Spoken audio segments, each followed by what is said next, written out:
Hello, everyone. Thank you for your patience. Sometimes technology is just going to give us a little extra something to start our day.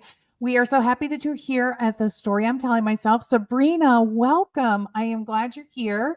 I always love for my guests to introduce themselves, so I'm going to let you do that. But I have to ask, is it sabrinavictoria.com? Because I had your website and then I lost it. SabrinaVictoria.com. I try to make things Okay, easy I'm going to put for that everybody. I'll put that in the chat while you introduce yourself. Go for it. I love it. Sabrina Victoria. I run a community called Her Nation Global. There's two sides to the business. So the front facing is a media side, Her Media Agency, where we help women get seen and heard. Really leaning into omnipresence. The back end of the business is a community. I run a community called H Club.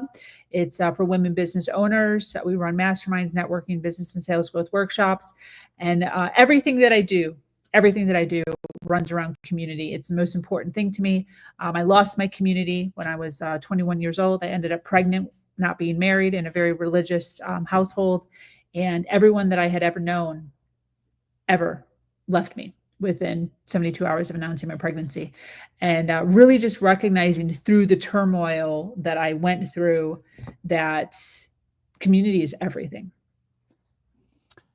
And you have built an incredible community and you pour into that community all the time. SabrinaVictoria.com, folks, you should get connected up with her.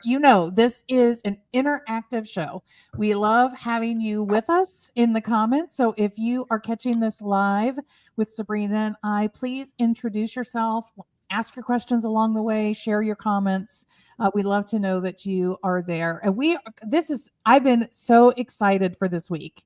And you're kicking off, you're my first guest for the week, Sabrina, because this is a powerhouse week. Go bigger, go bigger. And people have been commenting. This positioning is huge. It is just such a big mind shift. And so, we're talking in this podcast about the stories that we tell ourselves. And most of the time, for most of us, when we are thinking about doing something and we're thinking, is that too big? The story that we tell ourselves is, maybe we should dial that back a little bit. Yeah. Like, maybe it should be a little smaller. Are we really ready to go this big? But that is not you. Yeah. So I really want to understand a little bit about how you have walked yourself through this journey, because I'm sure there was some time in your life when you were also like, maybe not that big, to get into the place now where you go, well, what would even bigger be like, right? So help us understand the story and how you walked that transition. And we're going to steal all the golden nuggets from you that we can to help ourselves do the same. Yeah.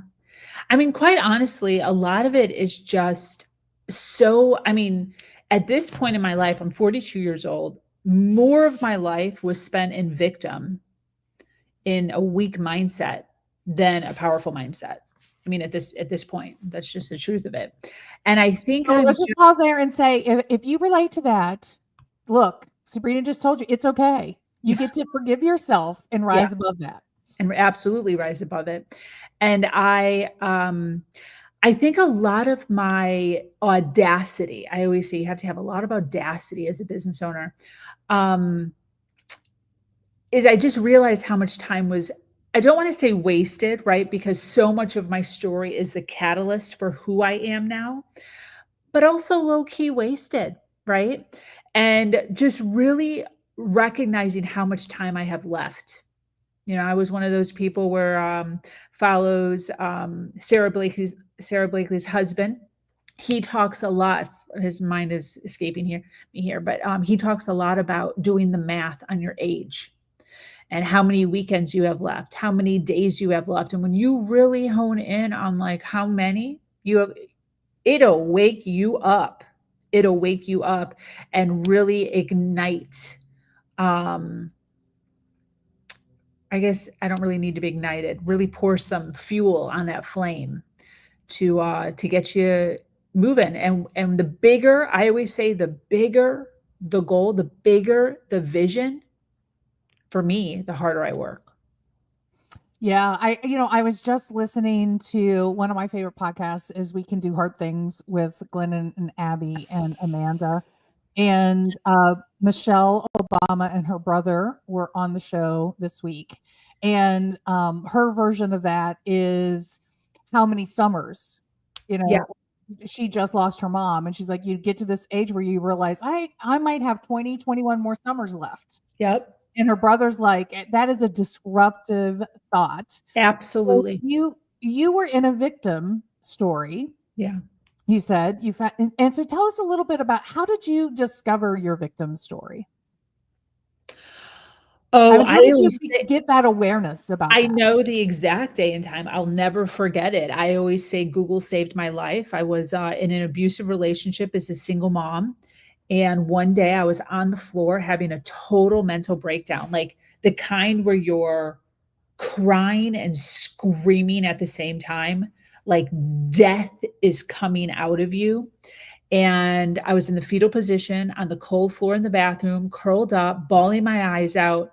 My eyes were just filled with tears. And I pulled out my phone out of the back pocket of my jeans and I did one Google search that changed everything for me.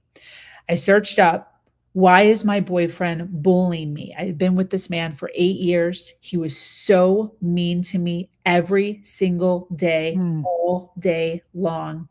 And through my tear-filled eyes, could barely see the screen. I'm like squinting because it's like dark in the bathroom and I've already been in there for 20 minutes, just, oh, so sorry for myself.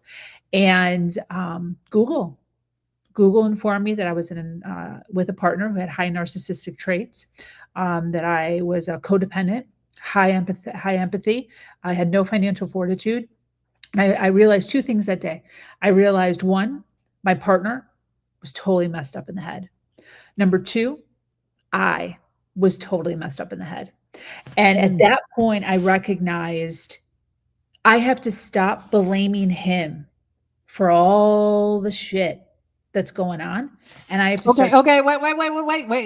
That is some powerful wisdom right there. We're Absolutely. not going to rush through that.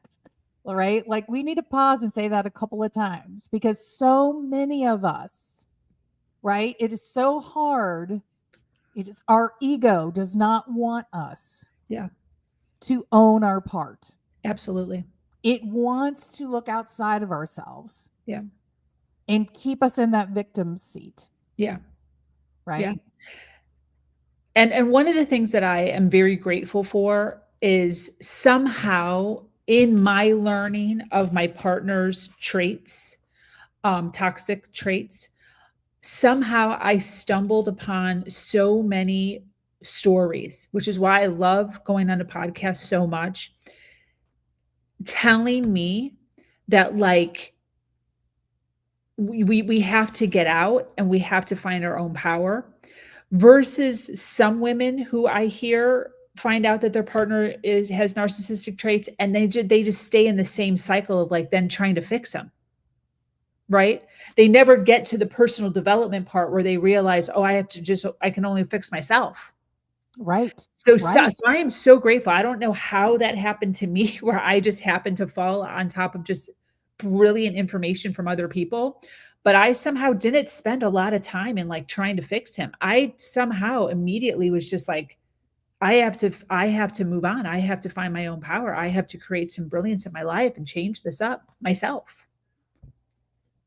Right. So here we go. If you want to steal from Sabrina Victoria's Go Big or Go Bigger playbook, here we Mm, go. She just gave us step number one. You got to own your own shift, right? absolutely. You got to own your stuff. You got to know what you're accountable for. You got to find where your accountability lies and you got to step into your accountability. So you Absolutely. just didn't jump from victim to go bigger, right? It's been a journey. And this first step in the journey, you said, was you had to recognize I got to stop looking for everybody else to change and I got to start working on me. It's Absolutely. the man in the mirror song, right? Yes. Yes. So Definitely. you start that journey, you start doing the work on yourself. And how does the stories that you tell yourself start to evolve as you start doing that work? Hmm. I mean, Personally, I feel like my story is a little more intense because while I'm trying to shift, I also am simultaneously with a man that's telling me that I'm dumb and stupid. So like all the things that I'm trying to like get over and like heal on, he's still reinforcing the negative, right? That you're dumb, you're Right. stupid, you're a single mom, you're ghetto, you're trash, everyone disowned you, no wonder you're unlovable. So while I'm working on myself, trying to get better, right? You're supposed to be like in a better atmosphere. You're supposed to like cleanse yourself of all of your friends. You're supposed to start eating healthier. You're supposed to like, right? All these books and I am with this man who like owns me basically. Um, so it was very difficult. I almost had to, and I don't necessarily recommend this for people, but for people that are in the same situation where you're living with somebody who's abusive, who controls all of your finances and you have no way of getting out, I had to become two people. I mean, I had to become a person who plays, who almost acts as a victim, codependency. And then on the other hand, I had to step into this powerful, like, identity. And I had to open up my own secret bank account. I had to start 4 online secret businesses. I had to like work really, really hard. I had to start owning my shit. There's so much stuff, right? So my personal story, I had to like compartmentalize heavy. And it was so hard to do. And the amount of times that I reverted back and like fell almost and almost gave up is hundreds. So this is fascinating. And by the way, like the strength that it takes to live that duality. Dude, It says a lot about who you are, Sabrina, and why you are the fireball that you are today. But let's just step into that part of you that was building those 4 online businesses, building the bank account. What stories were her internal narrator telling her? What were you working toward? back and forth. So number one, can't wait to get out of here. I'm going to start my own life. Everything's going to be great. Everything's going to be fabulous. Like no fear.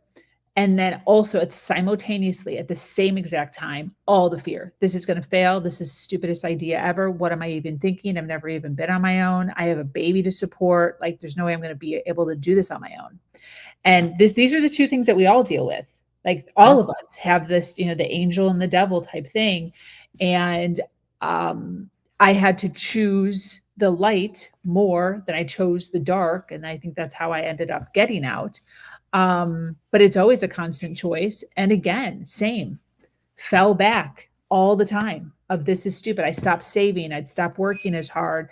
I'd change my mind. I'd be like, oh, this is going to end in disaster. So I'd fall, I'd roll backwards and self-sabotage often. I'm certain of it. And again, though, and this is one of the things I think that's easiest to talk about with, the comparison is dieting. When you're trying to lose weight, you want to make sure you're eating healthy, then you just have a bad day. And then you can't just be like, oh, screw it. And just like start eating donuts every day. You have to be like, I had a bad day.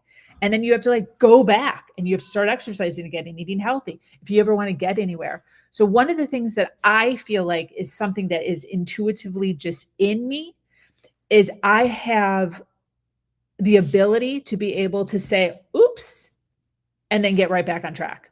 Even if it's been days or if it's been weeks, I can at some point click and say, I got to get back on track. And I successfully was able to do that. Okay, we're getting that one as step 2. So sorry, my fingers aren't moving fast enough here.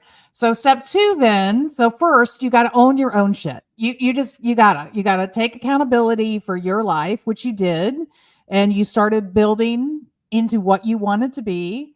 And so then step 2 was allowing yourself to be human, knowing that you're not going to do it perfectly, that you are going to have moments of this transcendent, energizing, like I am all in, followed by moments of what the hell am I thinking? Right. And this is just our normal human experience. And you accept those moments of oops, and you say, but I can get back on track again. Right. Absolutely. I don't allow that to stop me. I just allow that to flow through me, Mm. and recognizing it as a step on the journey. And so at this stage you are still in sort of this wrestling of can I go that big? Can I reach for something? Am I capable? All of the imposter syndrome stuff people talk about, all the self-doubt, I'm sure is showing up for you. Um at what point did you experience that that confidence, that readiness that allowed you to go into what if I went bigger? Yeah. I'm going to fast forward to after I left. It took me 4 years to escape. I collected $50,000 and literally just ran away one day. Um, Probably about a year after that. And I hate that I don't remember this part exactly. And I think the reason I don't remember it exactly is because it happened over the course of probably 3 or so months. But there's a distinct time in my life where I recognized that, like, I had to leave my story of victimhood behind. Mm. Because even after I had left, I was still retelling the story of victimhood. Like, all the accolades that I got, all of the attaboys or attagirls that I got was me telling at that point, still sitting in my abuse story. Oh, he's so, oh, I'm where I'm at. Oh, it's so, oh, single mom, left, abandoned, abuse. And people, you hear my story, like, oh my gosh, oh, and we'd cry. There'd be like so many tears. Oh, and that person, that identity can't go big. And I recognize And that. I feel like this message is so important right now, Sabrina, because I see people trading in pain on social media right now. Mm, Pain is currency for likes, for followers, for those kinds of things. But what people don't realize is there is that risk of that pain becoming your identity. yeah. And that's what And happened. in mentally becoming your identity. And so what you just said is when that is your identity, there is no go bigger. No, It will always hold it you plays small. back. It all plays small. And the to my so I'm very much entrenched in inner child work, right? So like to the applaud of that Sabrina, she kept diving into personal development. So even though she had gotten out, she had gotten free, she's paying her bills, everything is cool, right? She kept learning. So a lot of times people don't do that. A lot of times people get out and then they just like coast, you know? And she kept reading. And because she continued to keep reading, she recognized that there is an entire identity shift that had to happen. And in those 3 to 4 months, I distinctly remember envisioning this vision of like two plateaus, two cliffs, um, Mm. with a huge hole in the middle. And she had to jump. Oh, wow. She had to jump, and I would dream about this. This would give me anxiety because this is the thing. This is the way I, like, mentally framed it in my head, is if you're gonna jump, the probability of you making it across is like 2%. It's a big freaking leap. Now, let's say you make it, right? I'm betting on myself. I'm gonna make that jump. The probability of me being able to do it 2 times in a row and jump back is like 0%. That's, like, not a thing. So if you're going to jump and you're going to go all in on this identity of like power and grace and authenticity and sharing your story and being a teacher and a mentor and a coach, you make that decision one time and you jump and you can't ever go back. So there we go. We're at tip number 3, which is about releasing your victim story. And I think this visual, Sabrina, is something that anybody can bring into their life. Yeah. Really visualizing there's your victim story on one side of the chasm, and there is your empowered story on the other side of the chasm, and the choice to make the leap. Yeah. I mean, Yeah. anybody can put that visual. I can clearly see that visual in my head, right? Yeah. Can clearly see that visual. So if you want to play bigger, if you want the opposite of big to be bigger and not small, right? You've got to be willing to make that leap and shed the things that are holding on to the stories that keep making you small. Absolutely. Absolutely. And that's with practice. So I don't want to say that just like I'm at the edge of the cliff, at the edge of the cliff, at the edge of the cliff, and then just freaking jumped. No. While I'm on this side of victimhood, I'm like practicing. I'm like doing jumping jacks. I'm doing some push-ups. I'm doing some squats. Like I'm practicing my power story. I'm practicing my power stance. I'm practicing who that person is, how that person dresses, how that person speaks. I'm practicing while still allowing myself to stay a victim. I mean, it's a real thing. I had to practice for a long ass time. And then one day, again, I don't remember when, but one day I freaking jumped. I went all in on her and I'm like, I got this. And I jumped and I never, ever, ever went back to that story. I love that. I love that. The visual of that is so strong. And I also love the way you describe the training that you do for that, right? Yeah. Around really practicing being that person, Yeah. that empowered person And, that and you want allowing to be. and allowing her, right? That's Sabrina to see that like people will accept the new you. I almost was like trying her out, like trying it on, you know? Like, how will people react if I have goals and dreams that are big? What will people say if I want to do something extraordinary? And majority of individuals, not everybody, but the majority of individuals were like, good for you. Love that for you. Whether or not they were thinking I was crazy, I don't know. But again, right? I'm trying it on and I'm seeing like, oh, no one's putting me in a psych home. Nobody's calling me crazy. You know, they're still my friends. They're still showing up. Right. Now, unfortunately, some of those people have left my life because I did actually start making moves. And I did actually start making really big moves. Well, and thank you for saying that, because I wanted to say that this earlier and I didn't. But you were talking about dealing with your narcissistic husband at the time, and how he just kept reinforcing this message.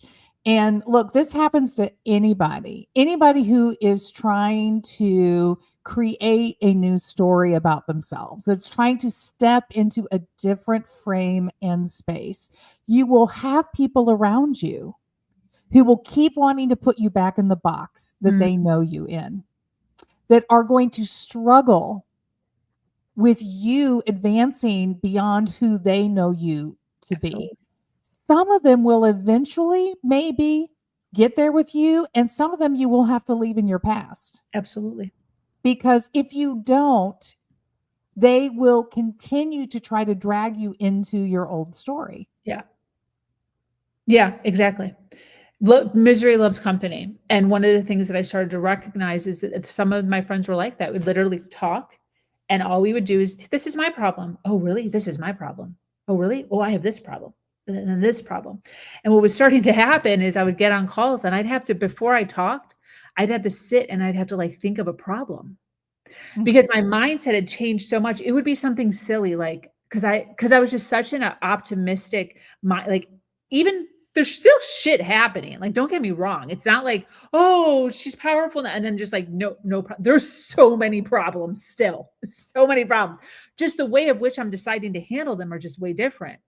But I'd have to actually sit and be like, okay, what am I gonna? I'm out of toilet paper. I'd like just have to make some stuff up and be like, girl, freaking, I'm out of toilet paper. I was on the freaking toilet last night and like ran out of, can you, now I have to go to this, like just the dumbest stuff. I have to like come into these conversations with just piddly nuances that were happening in my life in order to meet and didn't feel comfortable talking about the big stuff that was happening in my life and the big problems that I now had because of these big things I'm doing in my life because they weren't applauded. Well, and here's the interesting thing. I don't know if you've experienced this, Sabrina. I certainly have. When you are standing in your strength and you are reaching for bigger things, you don't have problems. You just have opportunities that you haven't figured out yet, right? So, people say to me all the time, "Oh, you're not a complainer. You never have a bad word to say. You don't sit in judgment." All of those things. I even had girlfriends at one time in my neighborhood. They're like, "You never complain about your husband. Like you don't fit into this group at all." Because like, why would I? Do I want him sitting around complaining with a bunch of guys in my neighborhood about what a piece of shit wife I am? Like, why would I do that to him? Like, I just am not interested in that conversation. But I don't see problems. I don't frame things. It's not that I don't have challenges to overcome, but there's a difference between seeing something as a problem and seeing it as a challenge. Absolutely. Yeah, absolutely. That's actually, I actually really appreciate that. I do use the word problem a lot. And one of the things that I talk to my clients about is if you've had the same problem, or if you want to say challenge, for more than 6 months, you're not moving. Because you should be always getting a problem and then solving the problem. And if you're just not solving the problem, then dude, you haven't gone anywhere. You're just sitting in this, you're probably moving backwards. So one of the things that I am always looking for is new problems. I always say that. I'm always looking for new problems. So I need to fix the problem. And when I fix the problem, there's always inevitably going to be another problem that arises. So I'm always looking for the new one. What's that fixed one? What's the new one? I fixed one. What's the new one? So I think we just found step 4 in our little roadmap that we're giving people here, and that is don't sit in your problems.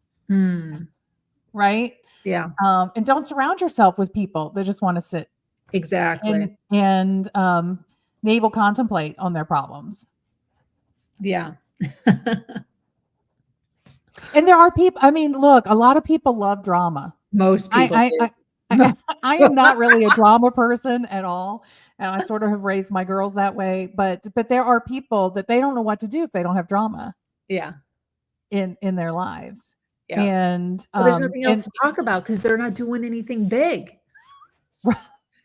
Oh, wait, say that again. Say that again. I don't remember. Look, if there's one thing all of you listeners are planting into your head, you're going to write it on a post-it note. You're going to put it on the bathroom mirror. You're going to read it to yourself every day. It's this thing that Sabrina's about to say to you. I don't remember. Can you rewind on this thing? It's something like, well, I said that they were bored and they're not working on anything big. They don't have anything going.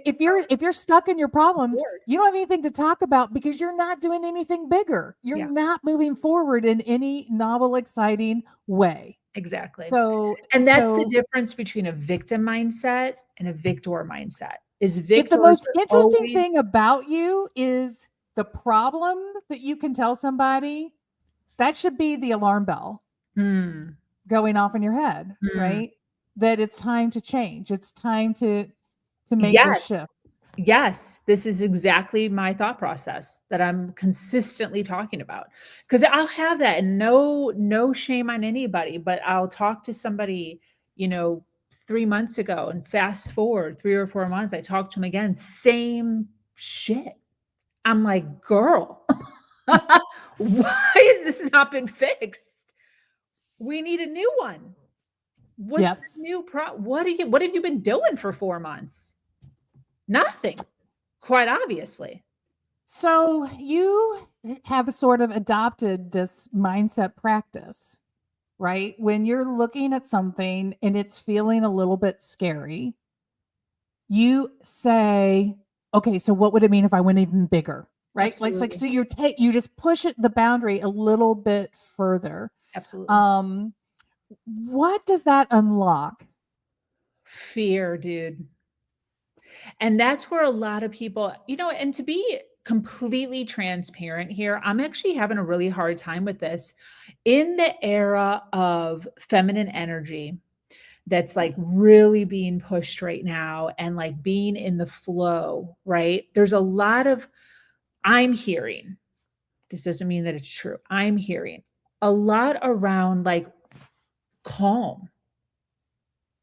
And I'm almost starting to feel like, is there something wrong with me? Because I'm in constant fear and anxiety. But that's because I'm constantly stepping into fear.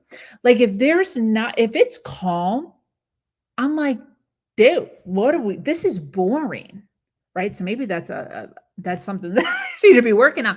But I'm constantly like, once I got it and I'm good and things are rolling, I'm looking for the next thing. What's the next scary thing that I can get into, that I can create, that I can envision for my brand, for my company, for my clients, for my ladies, that will improve me and them. Well, And from a psychological it's point all of very view, scary.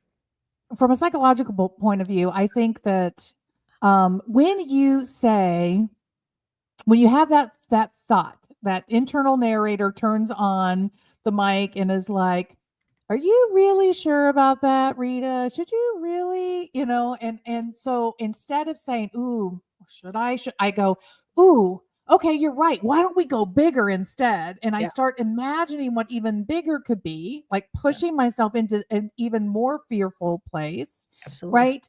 It is resetting my mind map, right, for fear, so that now this other step I was taking maybe doesn't feel as fearful anymore, right? So you're actually gamifying your brain and your mindset around where the threshold of fear is. Absolutely. And people who say, oh, when you feel that fear, you need to go into calm, right?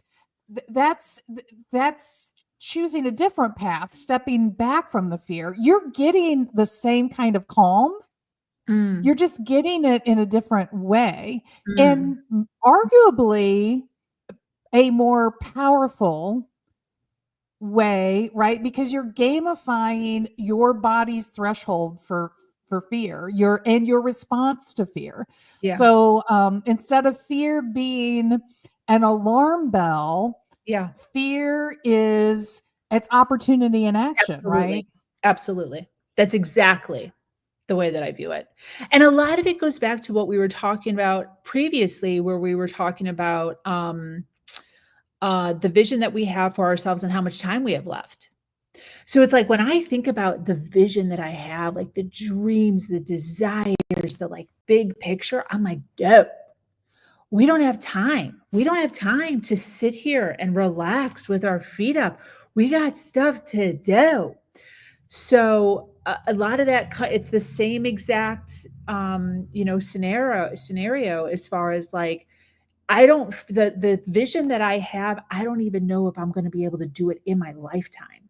That is how enormous it is. So the fire that is constantly burning within me is just like quick. It's just quick. Like, let's learn, implement. Problem, learn, implement. Problem, learn, oh, say that 10 times fast. Um, and That makes me think about the story about the Wright brothers and trying to figure out flight. ooh, And they would spend a year, right, building this plane, and and they then were in competition. they would end up in the air for a short amount of time and come crashing to the ground, and all of that experiment. And what turned the corner was when they decided that they needed more iteration. Mm, The problem became, how do we build airplanes that we can crash and we can recover faster and it doesn't take us a whole year? And so what we want to do is we want to increase the number of failures that we can have in a year so that we can learn faster, so that we can solve problems faster, right? I mean, that's the whole evolution of the Wright brother story. um, and so I love that. But I want to say here for listeners, one of Sabrina's gifts is that she is a visionary. And that is not all of us.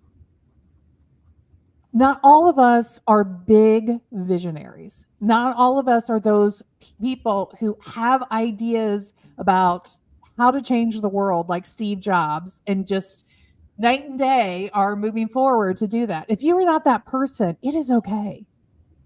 You do not need to have that kind of big vision impact to put Sabrina's methods to work for you, to put the go big or go bigger tool set into your toolkit, because it will change everything for you if you change your relationship, if you change your map of fear and just how much fear you're willing and allowing yourself to see, to step toward, to experience before you decide where you're going to set the line. Most of us just go to the very edge of fear and then we pick something, right? Yeah. But when you push your fear further, then you actually might end up even deeper, taking more risk. And that's where healthy risk comes from.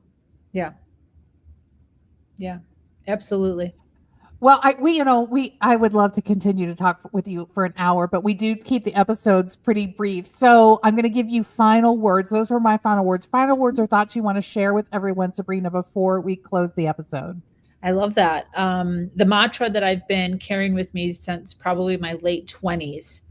I did an exercise around that time where I wrote down all of the things that I've ever done in my life that were magnificent.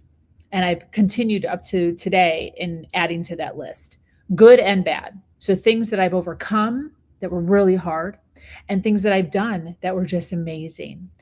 And over the course of time, seeing the list written out and seeing how long that list is, just the amount of stuff that my life has encountered, right? My inner children have endured.